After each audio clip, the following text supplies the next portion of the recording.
Legends of the Province House. 4. Old Esther Dudley. From Twice Told Tales by Nathaniel Hawthorne. This recording is in the public domain. Read by Bob Neufeld. Our host having resumed his chair, he, as well as Mr. Tiffany and myself, expressed much eagerness to be made acquainted with the story to which the loyalist had alluded. That venerable man first of all saw lit to moisten his throat with another glass of wine, and then, turning his face toward our coal fire, looked steadfastly for a few moments into the depths of its cheerful glow. Finally he poured forth a great fluency of speech. The generous liquid that he had imbibed, while it warmed his age-chilled blood, likewise took off the chill from his heart and mind, and gave him an energy to think and feel which he could hardly have expected to find beneath the snows of fourscore winters. His feelings, indeed, appeared to be more excitable than those of a younger man, or, at least, the same degree of feeling manifested itself by more visible effects than if his judgment and will had possessed the potency of meridian life. At the pathetic passages of his narrative he readily melted into tears. When a breath of indignation swept across his spirit, the blood flushed his withered visage even to the roots of his white hair, and he shook his clenched fist at the trio of peaceful auditors, seeming to fancy enemies in those who felt very kindly toward the desolate old soul. But ever and anon, sometimes in the midst of his most earnest talk, this ancient person's intellect would wander vaguely, losing its hold of the matter in hand and groping for it amid misty shadows. Then would he cackle forth a feeble laugh, and express a doubt whether his wits, for by that phrase it pleased our ancient friend to signify his mental powers, were not getting a little the worse for wear. Under these disadvantages, the old loyalist's story required more revision to render it fit for the public eye than those of the series which have preceded it. Nor should it be concealed that the sentiment and tone of the affair may have undergone some slight, or perchance more than slight, metamorphosis in its transmission to the reader through the medium of a thorough-going democrat. The tale itself is a mere sketch, with no involution of plot, nor any great interest of events, yet possessing, if I have rehearsed it aright, that pensive influence over the mind which the shadow of the old Province House flings upon the loiterer in its courtyard. The hour had come, the hour of defeat and humiliation, when Sir William Howe was to pass over the threshold of the Province House and embark, with no such triumphal ceremonies as he once promised himself, on board the British fleet.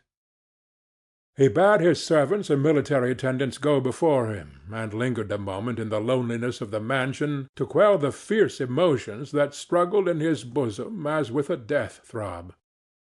Preferable then would he have deemed his fate had a warrior's death left him a claim to the narrow territory of a grave within the soil which the king had given him to defend. With an ominous perception that as his departing footsteps echoed adown the staircase, the sway of Britain was passing forever from New England, he smote his clenched hand on his brow and cursed the destiny that had flung the shame of a dismembered empire upon him. "Would to God," cried he, hardly repressing his tears of rage, "that the rebels were even now at the doorstep! A blood-stain upon the floor should then bear testimony that the last British ruler was faithful to his trust." The tremulous voice of a woman replied to his exclamation. "Heaven's cause and the king's are one," it said. "Go forth, Sir William Howe, and trust in heaven to bring back a royal governor in triumph." Subduing at once the passion to which he had yielded only in the faith that it was unwitnessed, Sir William Howe became conscious that an aged woman, leaning on a gold-headed staff, was standing betwixt him and the door. It was old Esther Dudley, who had dwelt almost immemorial years in this mansion, until her presence seemed as inseparable from it as the recollections of its history. She was the daughter of an ancient and once eminent family which had fallen into poverty and decay, and left its last descendant no resource save the bounty of the king, nor any shelter except within the walls of the province house. An office in the household with merely nominal duties had been assigned to her as a pretext for the payment of a small pension, the greater part of which she expended in adorning herself with an antique magnificence of attire. The claims of Esther Dudley's gentle blood were acknowledged by all the successive governors, and they treated her with a punctilious courtesy which it was her foible to demand, not always with success, from a neglectful world. The only actual share which she assumed in the business of the mansion was to glide through its passages and public chambers late at night, to see that the servants had dropped no fire from their flaring torches, nor left embers crackling and blazing on the hearths. Perhaps it was this invariable custom of walking her rounds in the hush of midnight that caused the superstition of the times to invest the old woman with attributes of awe and mystery, fabling that she had entered the portal of the province house, none knew whence, in the train of the first royal governor, and it was her fate to dwell there till the last should have departed. But Sir William Howe, if he ever heard this legend, had forgotten it. "Mistress Dudley, why are you loitering here?" asked he, with some severity of tone. "It is my pleasure to be the last in this mansion of the king." "Not so, if it please your excellency," answered the time-stricken woman. "This roof has sheltered me long. I will not pass from it until they bear me to the tomb of my forefathers. What other shelter is there for old Esther Dudley save the province house or the grave?" "Now, heaven forgive me," said Sir William Howe to himself. "I was about to leave this wretched old creature to starve or beg. Take this, good Mistress Dudley," he added, putting a purse into her hands. "King George's head on these golden guineas is sterling yet, and will continue so, I warrant you, even should the rebels crown John Hancock their king. That purse will buy a better shelter than the province house can now afford. While the burden of life remains upon me, I will have no other shelter than this roof," persisted Esther Dudley, striking her stuff upon the floor with a gesture that expressed immovable resolve. "And when your excellency returns in triumph, I will totter into the porch to welcome you." "My poor old friend," answered the British general, and all his manly and martial pride could no longer restrain a gush of bitter tears. "This is an evil hour for you and me. The province which the king entrusted to my charge is lost. I go hence in misfortune, perchance in disgrace, to return no more. And you, whose present being is incorporated with the past, who have seen governor after governor in stately pageantry ascend these steps, whose whole life has been an observance of majestic ceremonies and a worship of the king, how will you endure the change? Come with us. Bid farewell to a land that has shaken off its allegiance, and live still under a royal government at Halifax." "Never, never," said the pernicious old dame. "Here will I abide, and King George shall still have one true subject in his disloyal province." "Beshrew the old fool," muttered Sir William Howe, growing impatient of her obstinacy, and ashamed of the emotion into which he had been betrayed. "She is the very moral of old-fashioned prejudice, and could exist nowhere but in this musty edifice. Well, then, Mistress Dudley, since you will needs tarry, I give the province house in charge to you. Take this key, and keep it safe until myself or some other royal governor shall demand it of you." Smiling bitterly at himself and her, he took the heavy key of the province house, and delivering it into the old lady's hands, drew his cloak around him for departure. As the general glanced back at Esther Dudley's antique figure, he deemed her well fitted for such a charge, as being so perfect a representative of the decayed past, of an age gone by, with its manners, opinions, faith, and feelings all fallen into oblivion or scorn, of what had once been a reality, but was now merely a vision of faded magnificence. Then Sir William Howe strode forth, smiting his clenched hands together in the fierce anguish of his spirit, and old Esther Dudley was left to keep watch in the lonely province-house, dwelling there with memory, and if hope ever seemed to flit around her, still it was memory in disguise.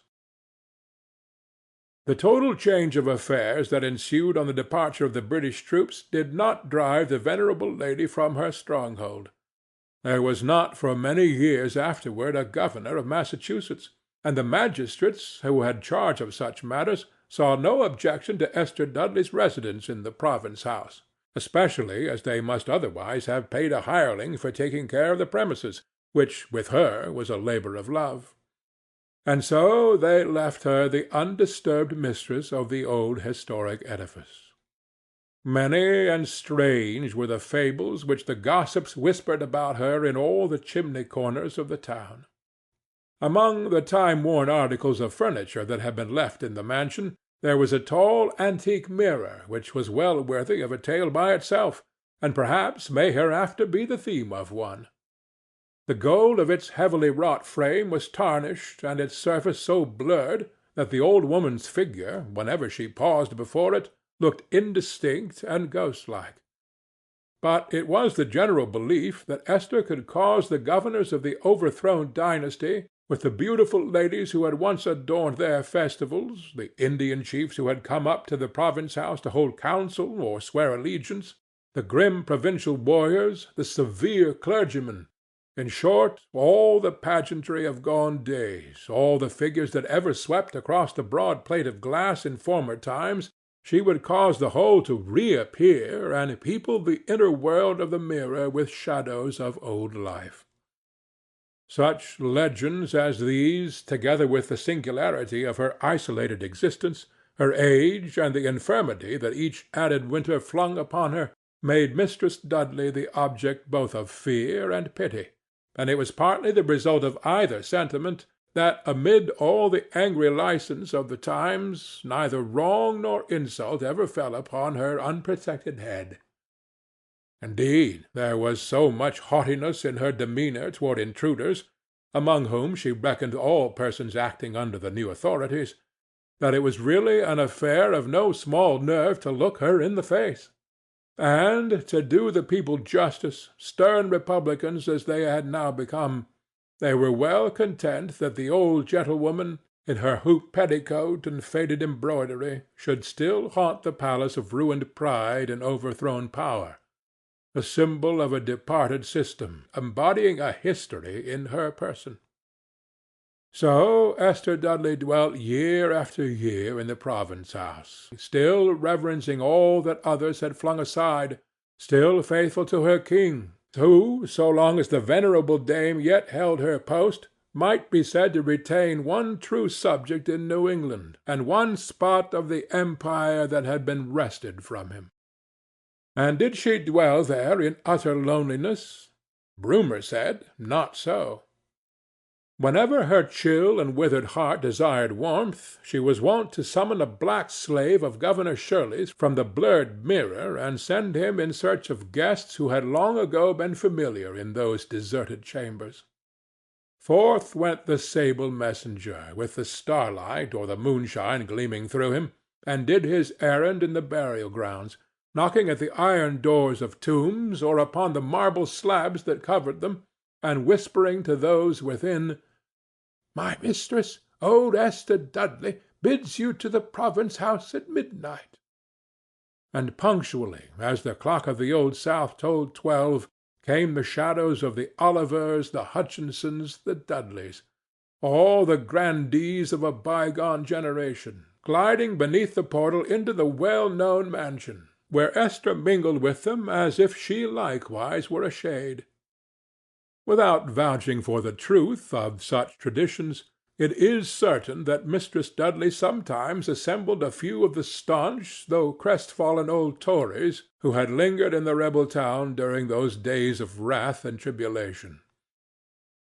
Out of a cobwebbed bottle containing liquor that a royal governor might have smacked his lips over, they quaffed healths to the king and babbled treason to the republic, feeling as if the protecting shadow of the throne were still flung around them. But, draining the last drops of their liquor, they stole timorously homeward, and answered not again if the rude mob reviled them in the street. Yet Esther Dudley's most frequent and favored guests were the children of the town. Toward them she was never stern. A kindly and loving nature, hindered elsewhere from its free course by 1,000 rocky prejudices, lavished itself upon these little ones. By bribes of gingerbread of her own making, stamped with a royal crown, she tempted their sunny sportiveness beneath the gloomy portal of the province-house, and would often beguile them to spend a whole play-day there, sitting in a circle round the verge of her hoop petticoat, greedily attentive to her stories of a dead world. And when these little boys and girls stole forth again from the dark, mysterious mansion, they went bewildered, full of old feelings that graver people had long ago forgotten, rubbing their eyes at the world around them as if they had gone astray into ancient times and become children of the past.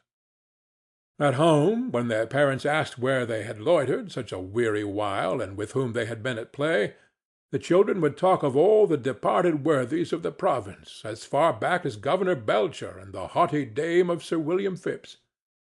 It would seem as though they had been sitting on the knees of these famous personages, whom the grave had hidden for half a century, and had toyed with the embroidery of their rich waistcoats or roguishly pulled the long curls of their flowing wigs. "But Governor Belcher has been dead this many a year," would the mother say to her little boy. "And did you really see him at the province-house?" "Oh, yes, dear mother, yes," the half-dreaming child would answer. "But when old Esther had done speaking about him, he faded away out of his chair." Thus, without affrighting her little guests, she led them by the hand into the chambers of her own desolate heart, and made childhood's fancy discern the ghosts that haunted there. Living so continually in her own circle of ideas, and never regulating her mind by a proper reference to present things, Esther Dudley appears to have grown partially crazed. It was found that she had no right sense of the progress and true state of the Revolutionary War, but held a constant faith that the armies of Britain were victorious on every field and destined to be ultimately triumphant. Whenever the town rejoiced for a battle won by Washington, or Gates, or Morgan, or Greene, the news, in passing through the door of the province-house as through the ivory gate of dreams, became metamorphosed into a strange tale of the prowess of Howe, Clinton, or Cornwallis. Sooner or later, it was her invincible belief, the colonies would be prostrate at the footstool of the king. Sometimes she seemed to take for granted that such was already the case. On one occasion she startled the townspeople by a brilliant illumination of the province-house with candles at every pane of glass and a transparency of the king's initials and a crown of light in the great balcony window. The figure of the aged woman, in the most gorgeous of her mildewed velvets and brocades, was seen passing from casement to casement, until she paused before the balcony and flourished a huge key above her head. Her wrinkled visage actually gleamed with triumph, as if the soul within her wore a festal lamp. "What means this blaze of light? What does old Esther's joy portend?" whispered a spectator. "It is frightful to see her gliding about the chambers and rejoicing there without a soul to bear her company." "It is as if she were making merry in a tomb," said another. "Pshaw! It is no such mystery," observed an old man, after some brief exercise of memory. "Mistress Dudley is keeping jubilee for the King of England's birthday." Then the people laughed aloud, and would have thrown mud against the blazing transparency of the king's crown and initials, only that they pitied the poor old dame who was so dismally triumphant amid the wreck and ruin of the system to which she appertained. Oftentimes it was her custom to climb the weary staircase that wound upward to the cupola, and thence strain her dimmed eyesight seaward and countryward, watching for a British fleet or for the march of a grand procession with the king's banner floating over it. The passengers in the street below would discern her anxious visage and send up a shout. "When the golden Indian on the province house shall shoot his arrow, and when the cock on the old south spire shall crow, then look for a royal governor again," for this had grown a byword through the town. And at last, after long, long years, old Esther Dudley knew, or perchance she only dreamed, that a royal governor was on the eve of returning to the province house to receive the heavy key which Sir William Howe had committed to her charge. Now, it was the fact that intelligence bearing some faint analogy to Esther's version of it was current among the townspeople. She set the mansion in the best order that her means allowed, and arraying herself in silks and tarnished gold, stood long before the blurred mirror to admire her own magnificence. As she gazed, the grey and withered lady moved her ashen lips, murmuring half aloud, talking to shapes that she saw within the mirror, to shadows of her own fantasies, to the household friends of memory, and bidding them rejoice with her and come forth to meet the governor. And while absorbed in this communion, Mistress Dudley heard the tramp of many footsteps in the street, and, looking out the window, beheld what she construed as the royal governor's arrival. "Oh, happy day! Oh, blessed, blessed hour!" she exclaimed.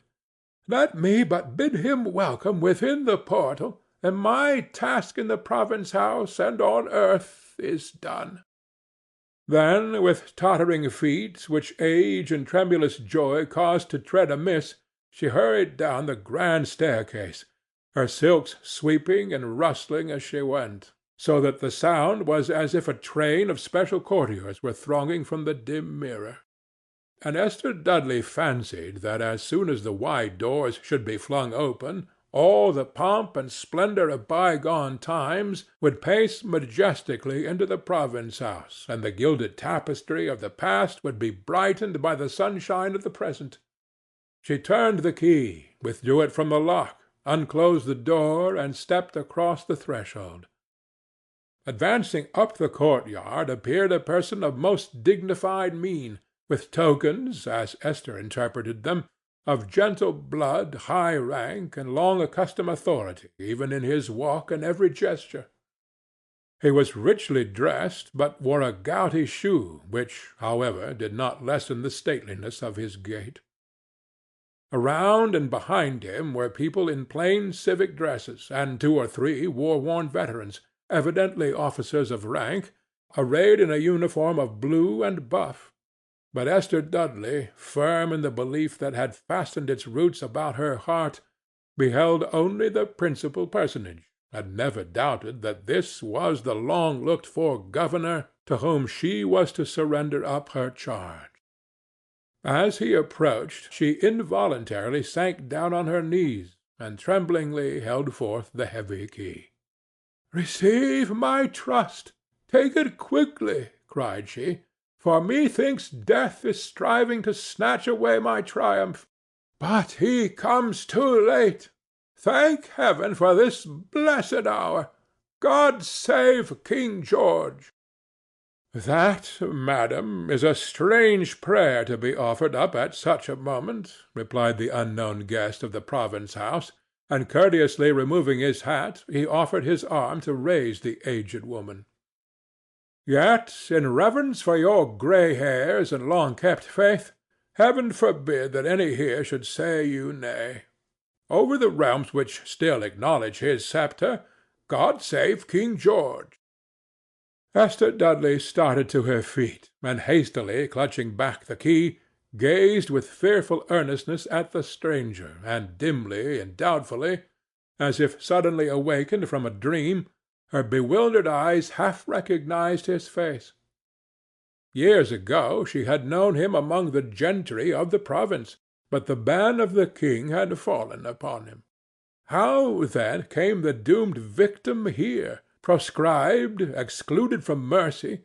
The monarch's most dreaded and hated foe, this New England merchant had stood triumphantly against a kingdom's strength, and his foot now trod upon humbled royalty as he ascended the steps of the province house, the people's chosen governor of Massachusetts.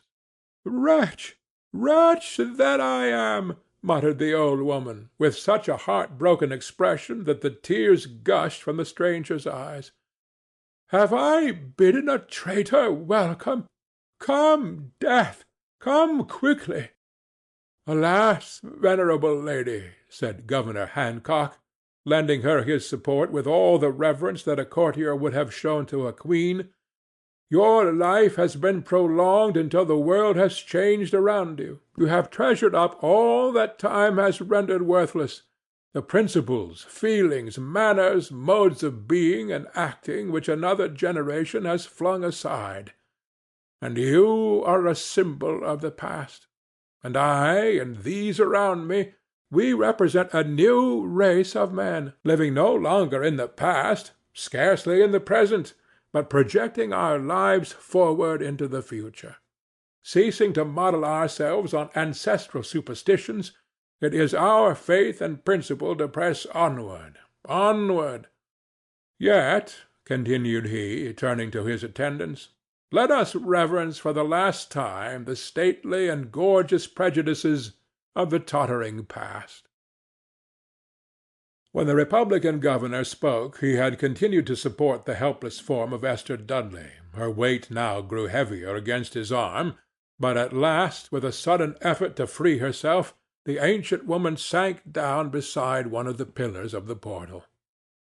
The key of the province house fell from her grasp and clanked against the stone. "I have been faithful unto death," murmured she. "God save the king!" "She hath done her office," said Hancock solemnly.